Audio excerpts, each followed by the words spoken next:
354th Logistics Readiness Squadron. I'm Staff Sergeant Nathan Riley, Supervisor, Central Storage, Material Management Flight. I'm a retiree lead, Central Storage Apprentice. I'm Jay Sancho, Inventory Apprentice.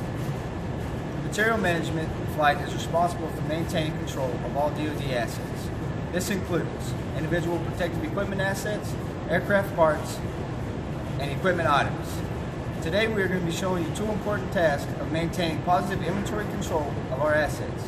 This includes conducting a warehouse validation and completing a warehouse inventory.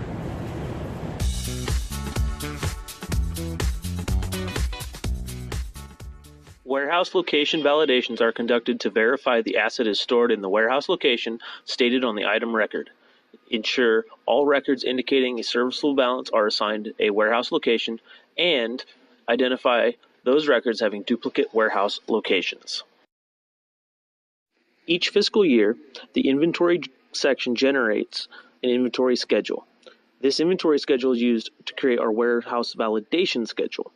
Warehouse validations must occur within 10 working days prior to the actual inventory. When conducting a warehouse validation, the first step is to use ESS to pull the validation from the system. First we go to Menu, Warehouse, and Validation. Once we enter in all the applicable information, such as the strand and the warehouse locations, we hit select Start New Validation to generate the report. Once the report loads, it will look like this. We scroll down and export it to Excel. This way we can format it and print it.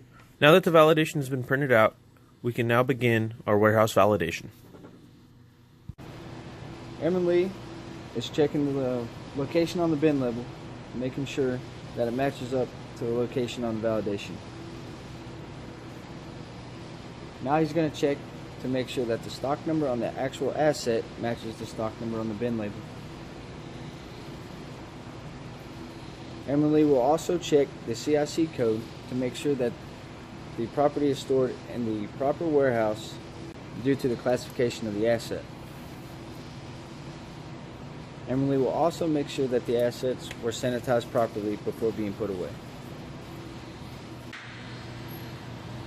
And once we're done with the validation, we provide a copy to the inventory section. So the first step in starting inventory is dropping parameters. The whole point of dropping parameters is to freeze the warehouse.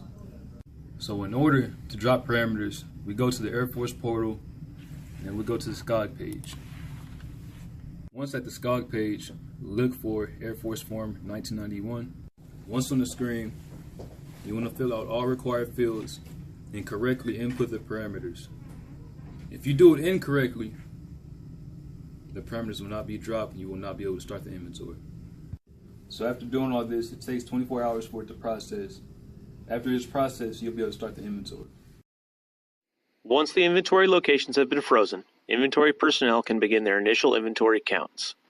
After counting the locations, inventory inputs the counts into ESS. From here, ESS updates the date of last inventory, or DOLI, on the item record.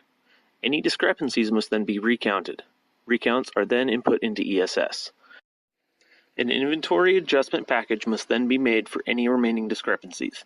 Adjustments will show up on the M10 report. Those are the basic procedures for conducting a warehouse validation and completing a warehouse inventory. For further guidance, please refer to applicable AFIs.